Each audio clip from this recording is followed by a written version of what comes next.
name's Gary Augustine, and I traveled to Chad in November of 2003. And my impression of the people when I first got there was of a very hardworking and surprisingly happy people, despite the harsh conditions in which they live their lives.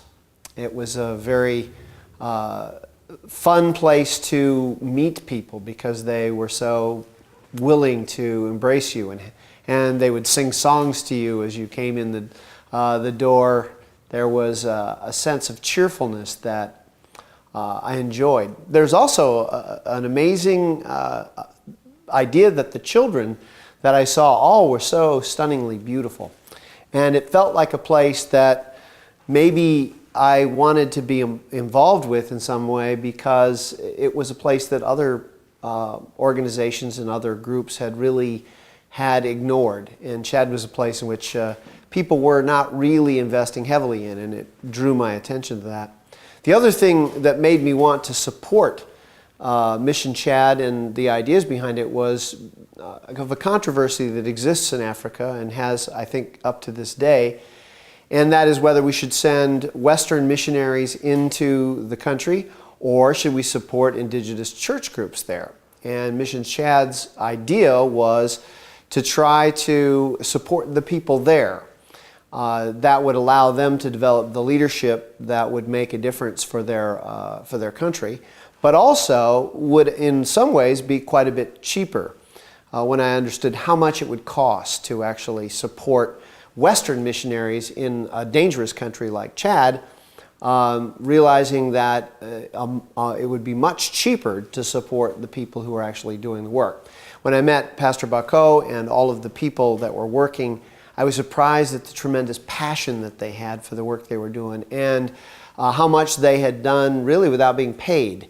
And they seemed to be all in and invested their lives that way, and it seemed to me to be a very good group of people to invest in. One of the other things that also impressed me was the fact that these people not only would work hard at what they were doing, but they had a vision that would be more than just taking care of orphans.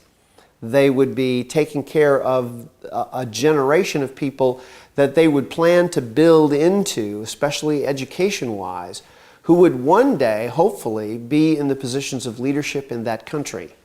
And I thought that would be a significant thing, because although you could try to take care of all the people who were struggling in a country like Chad, the thing is that you would always have to do that generation after generation.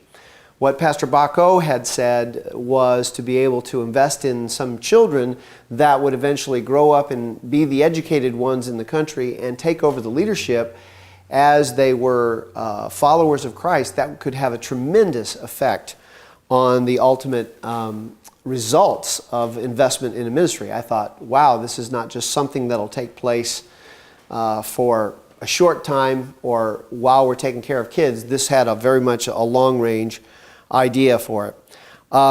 The other thing that I saw with Mission Chad was the notion that they would help Africans help themselves. That idea really appealed to me.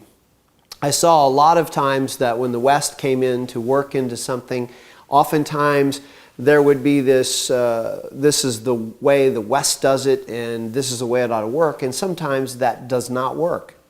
And I had the feeling that if we invested in people that really understood the culture themselves because they lived there, that they would develop methods and projects that would essentially be readily acceptable to the culture around them.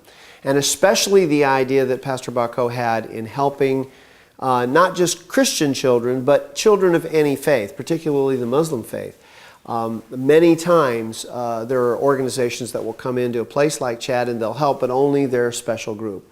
I saw this as being a way to help an entire country, not just a select few or those of a particular religious denomination.